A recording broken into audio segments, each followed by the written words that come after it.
శివమహాపురాణంలో Rudra సంహితను సతీకాండలో 29 chapter.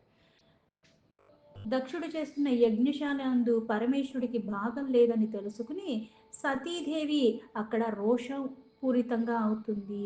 అలానే రోషపూరితమైన మాటలు మాట్లాడుతుంది. దక్షుడు కూడా పరమేశ్వరుని నిందించుటము అవన్నీ చేస్తాడు. దాంతో సతీదేవికి ఇంకా కోపం వస్తుంది. అక్కడ వాళ్ళందరినీ కూడా వాళ్ళు చేసింది తప్పు అని చెప్తూ సతీదేవి తన ప్రాణాన్ని త్యాజించటానికి నిర్ణయం తీసుకుంటున్నవన్నీ ఇక్కడ చెప్పబడి ఉన్నాయి.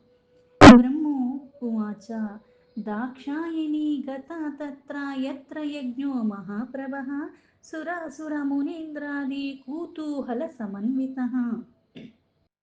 బ్రహ్మ మళ్ళీ నారదుడికి ఇలా చెప్తున్నాడు. ప్రకాశమానంగా జరుగుతున్న ఆ యజ్ఞానికి దక్షుడొక్క కన్య అయిన సతీదేవి వచ్చింది. ఆవిడక్కడికి రాగానే దేవతలు, అసురులు, మునూంద్రులు మొదలైన వాళ్ళందరూ కూడా చాలా ఉత్సాహంతో ఆనందంగా యజ్ఞ కార్యక్రమాన్ని నిర్వర్తిస్తున్నారు. అవన్నీ చూసింది సతీదేవి. స్వాపితుర్భవనం తత్ర నానాశ్చర్య సమన్వితం దదర్శ సుప్రభం చారు సురర్షి గణ సంయుతం. సతీదేవి అక్కడికి వెళ్ళి తండ్రి యొక్క భవనం దగ్గర ఆగింది. చూస్తుంది. అక్కడ ఎన్నో రకాల ఆశ్చర్యానికి కురిపించేలాగా అక్కడ అంటే ఎంతో చక్కగా అన్ని రకాలుగా ప్రభలతో మనోహరంగా బాసిల్లుతున్నవన్నీ చూసింది. అక్కడ దేవతలు, ఋషుల యొక్క సముదాయంతో నిండిపోయింది. అంటే ఇప్పుడు ఎవరిని పిలవలేదన్నప్పుడు అదొక ఎత్తు. అందరినీ పిలిచి పరమేశ్వరుని ఒక్కడనే పిలవలేదు. అందుకే ఆ సముదాయం అంతా నిండిపోయి ఉన్నది ఆ భవనం దగ్గర. ద్వారి స్థిత తదా దేవి ఆవరుధ్య నిజాసనాత్ నందినో అభయంతరం శీఘ్రమేకే వాగచ్చద్దత్వరం. ఆ పరమేశ్వరి సతీదేవి ఆ భవనం ద్వారం దగ్గర వెళ్ళి నుంచుంది. అక్కడ తన వాహనమైన నంది నుంచి కిందకి దిగింది. త్వరగా తాను ఒక్కతే ఆ యజ్ఞం జరుగుతున్న స్థలంలోకి లోపలికి వెళ్ళింది. ఆగతం చ సతిం దృష్ట్వా సిక్ని మాతా యశస్విని అకరోదాదరం తస్య భగిన్యశ్చ యథోచితం. స్వతీదేవి యొక్క రాకను చూసి యశస్విని అయిన ఆమె తల్లి అయిన అసిక్ని వీరిని ఆ సతీదేవిని ఈవిడ ఆధారంగా సత్కార్యములు చేయటం, అలాగే సతీదేవి యొక్క సోదరిమణులు కూడా యథోచితంగా వాళ్ళందరూ కూడా ఆవిడ్ని ఆదరించారు. నాకరోధాధారం దక్షో దృష్ట్వా తామపి కించన నాణ్యోపి తద్భయాత్ తత్ర శివమాయ విమోహిత.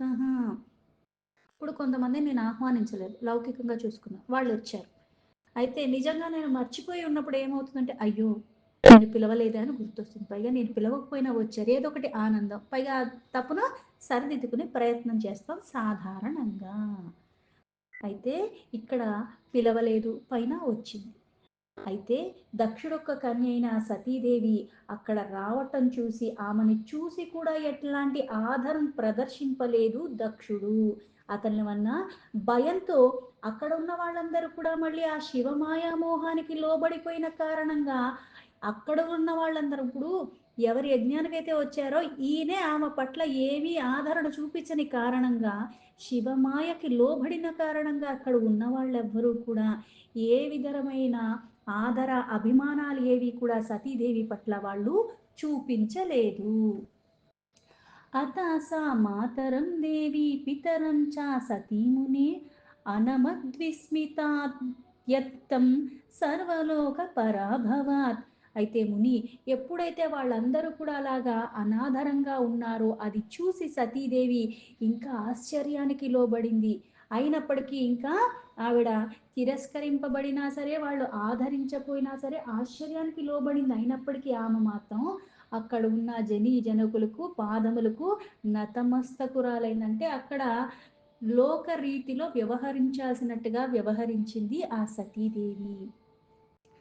బాగనా పశ్యద్దేవానాం హర్యాదీనం తద్వరే నాశంబుర్భాగమకరోత్క్రోధం దుర్విషహం సతీ తథా దక్షం దహంతి వారుషా పూర్ణా సతీ భృశం క్రూరదృష్ట్యా విలోక్యేవ సర్వానప్యామమానితాం. అయితే ఆ యజ్ఞానికి పరమేశ్వరుని ఆహ్వానించలేదు. పైగా ఈవిడ వచ్చింది ఆహ్వానం లేకపోయినా సరే.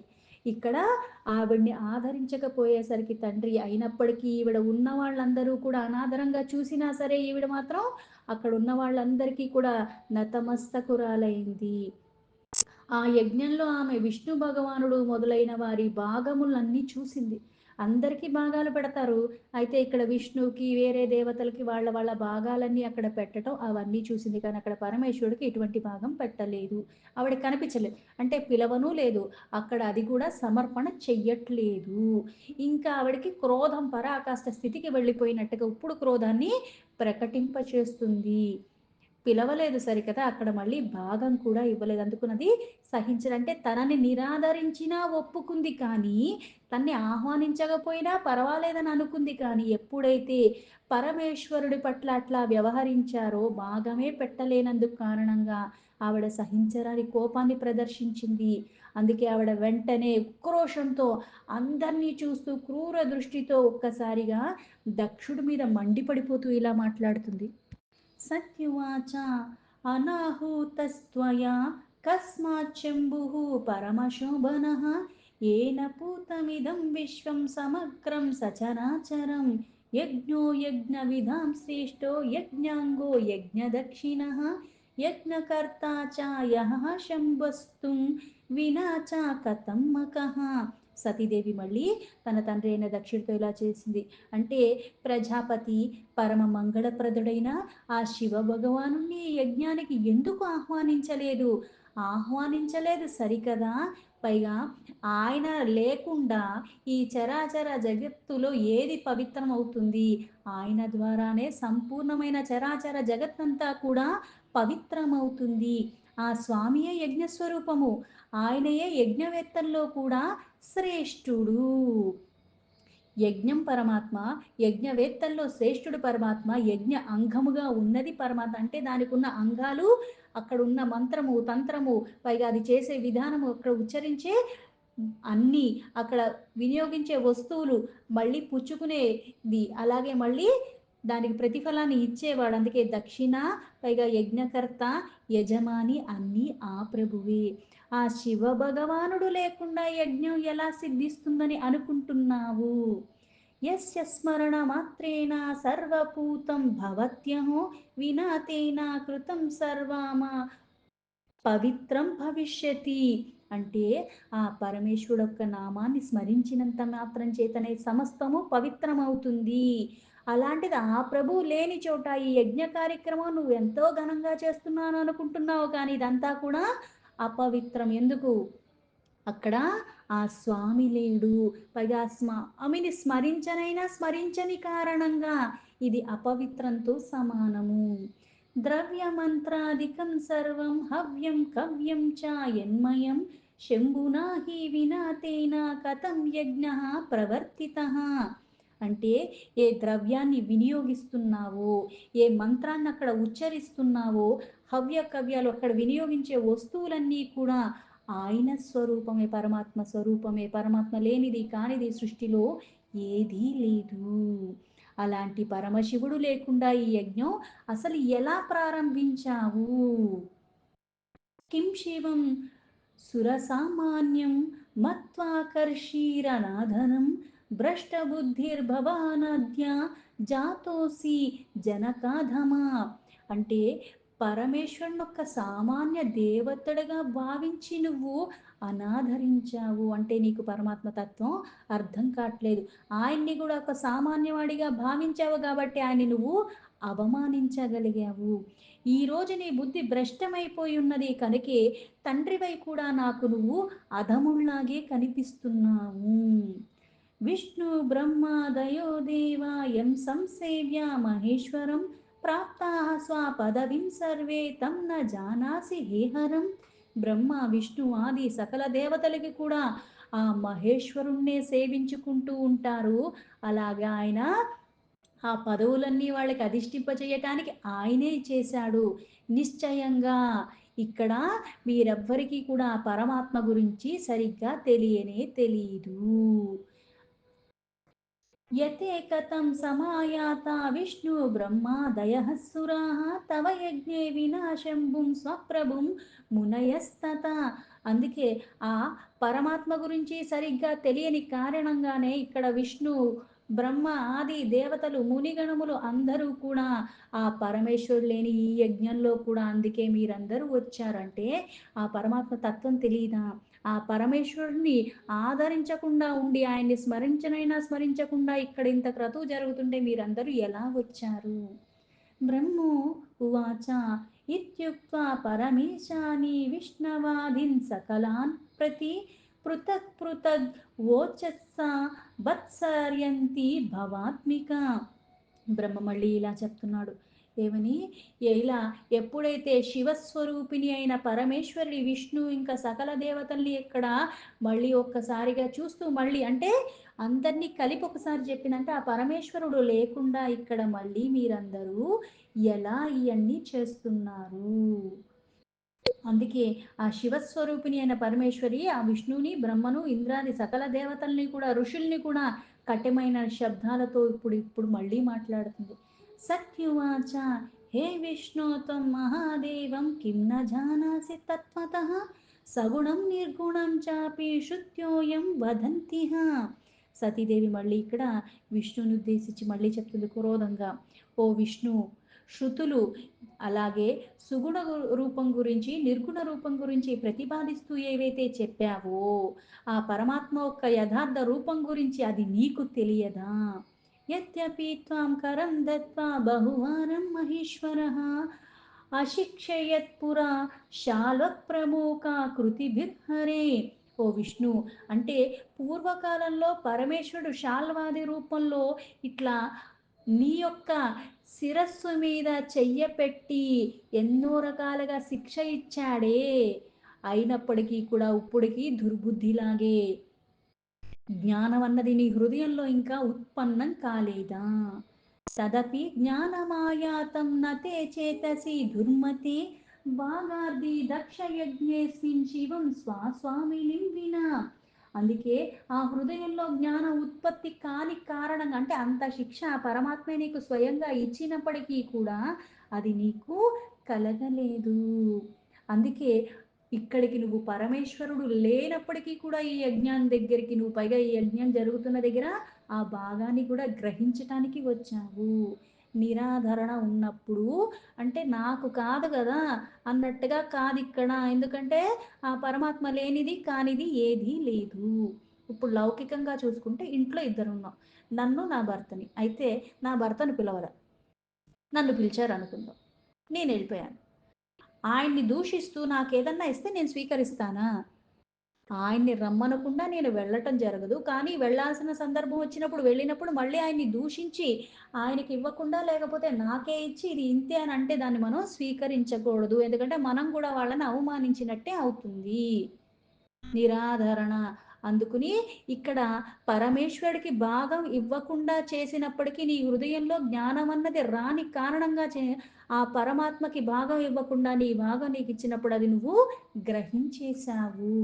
పురా పంచముఖో భూత్వా గర్వితోసి సదాశివం కృతశ్చతుర్ముఖస్తేన విస్మృతోసి తదద్భుతం.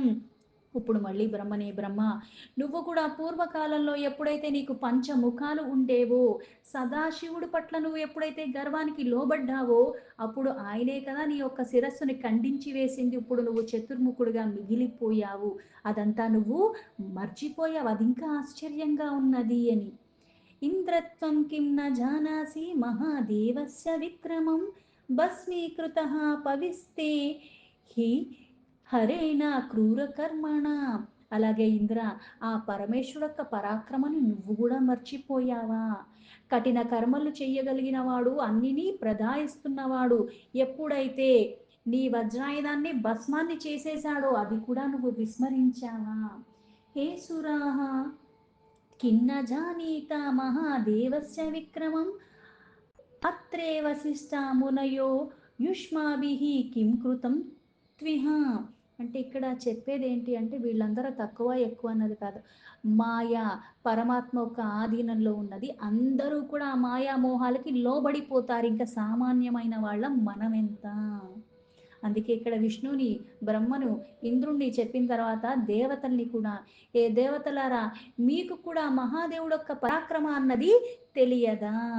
అంటే ఆయన యొక్క యథార్థ తత్వాన్ని విస్మరించారు. ఆయనకున్న పరాక్రమాన్ని ఎవరు మూలం అన్నదే విస్మరించారు. అందుకే ఇక్కడ వశిష్ఠ మునిగణములు కూడా మీరందరూ కూడా ఏమి చేశారో మీకు తెలుస్తుందా?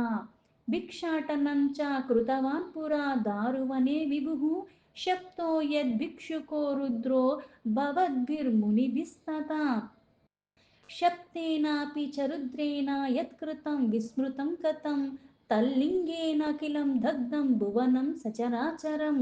ఆ పరమేశ్వరుడు ఎప్పుడైతే దారులో భిక్షాటన చేసే సమయంలో మీరందరూ కూడా అక్కడ భిక్షుకుడైన రుద్రుడు ఎప్పుడైతే శాపం ఇచ్చాడో అప్పుడు శపించబడిన కారణంగా ఇప్పుడు మీరది మర్చిపోయారు.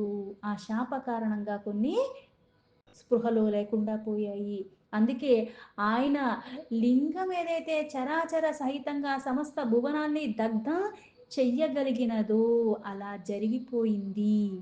మాయ ఆవరించిన తర్వాత ఏమవుతుంది అంటే మనలో ఉన్న నిజంగా జ్ఞానం శూన్యమైపోతుంది.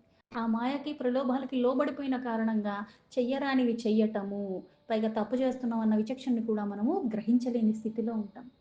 సర్వే మూఢాశ్చ సజ్జాత విష్ణు బ్రహ్మాదయ సురః మునయో అన్యే వినాశంభుర్మాగత యది హాధ్వరే.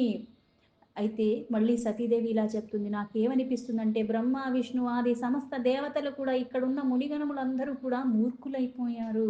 బుద్ధి అన్నది మందగిచ్చింది.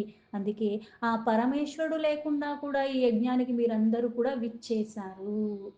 సర్వే వేదాశ్చ సంభూత సాంగః శాస్త్రాని వాగ్యతః యో అసౌ వేదాంతగః శంభుః కేశ్చిత్ జ్ఞాతుం న పార్యతే.